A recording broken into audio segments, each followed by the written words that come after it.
What's up, ladies and gentlemen? Welcome to another haunting episode of Cinetober, provided by Cucumber Reviews. Ladies and gentlemen, welcome to the review of Halloween Kills, the sequel to Halloween 2018.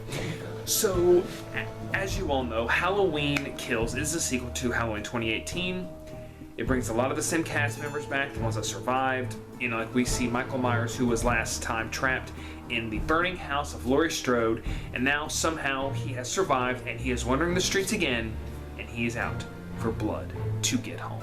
Ladies and gentlemen, I have heard many different views on this film. I have heard, a lot of people say, oh, this movie really sucks. I've heard a lot of people say this movie actually isn't that bad. I have heard mixed things.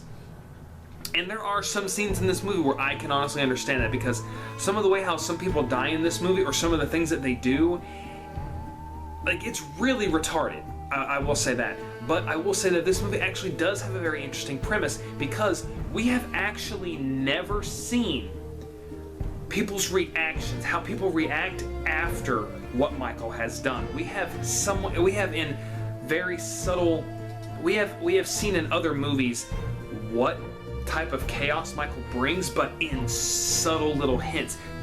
It is balls to the wall. They really show you in this movie what happens the night after. We have never really seen what happens the night after to the fullest extent. They take that and they just ram it up to 100. You see what kind of chaos Michael brings in full view, the type of fear that Michael creates. And it was actually a very interesting premise. We see Laurie dealing with the loss of her daughter's husband. We see, how this has affected Laurie after this night, seeing that the house burned down. Everybody, being like, all right, we've had enough of this crap. We are going to freaking take Michael down. We are going to try and defeat this evil force. That is a very interesting premise, instead of people, being against each other. This movie, I will say, does have a lot of references. And there were a couple that I liked, and there were a couple that I thought sometimes I just thought that they were in there just to be in there. But this movie does have a lot of Easter eggs. If you honestly pay attention, you will notice a lot of them. The acting is good in this movie. The gore effects are amazing. These kills hurt. I've actually never had a Halloween movie that actually makes me quiver whenever I've ever seen Michael kill somebody. Some of these kills are awesome to watch, and some of them are just like, oh my gosh, oh no, that hurts. Ow, make it stop. The kills are very interesting in this movie. I will say, though, that the gore in this movie, there's a reason why this movie is called Halloween Kills. This is basically like Michael be like, all right, I've done what I needed to do. I'm going to go home. Anyone who gets in my way, you're dead. You see the way how Michael has affected Springfield, Illinois. You have seen how characters have dealt with this for 40 years, and not just Laurie. The first one was Laurie's story. Well, this one is kind of Tommy Doyle's story. You see how this affected him and his future, and a lot of other people's future who dealt with Michael either on the night he escaped from the sanitarium or the night he came back home. We see how this night affected people so many years ago, and now that he's back, everybody is like, all right, nope, we are banding together, we are going to take this guy down. But we also see people who are so corrupted with Michael's fear, with the fear that he brings, it makes them do things that they would honestly never do. There is one scene in this movie that's actually very sad, and you see people be like, oh, that's Michael, let's go get him, and there's just pure chaos in this hospital. I liked what they did with the hospital. It wasn't a blatant retelling of Halloween 2.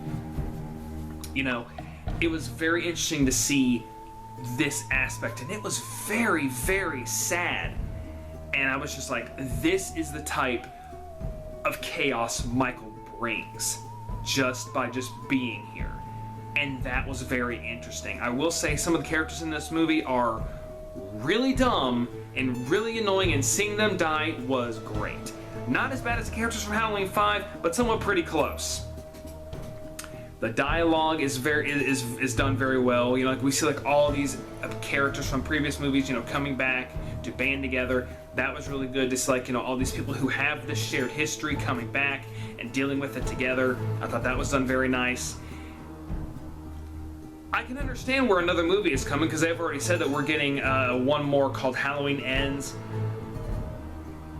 This movie had we got another gotcha moment from the first one. I would say that's like the best thing that probably Laurie's daughter ever did in that movie, was the scene where she tricked Michael, and we get another gotcha moment, and it was amazing. And then after that, it got really depressing.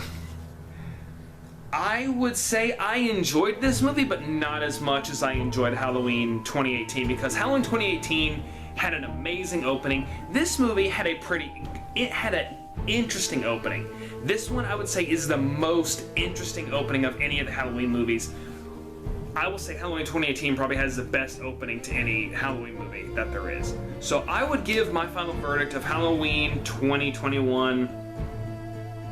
I'll be nice. I'll give Halloween 2021 a C+. It's not the best. It has a lot of interesting things in it,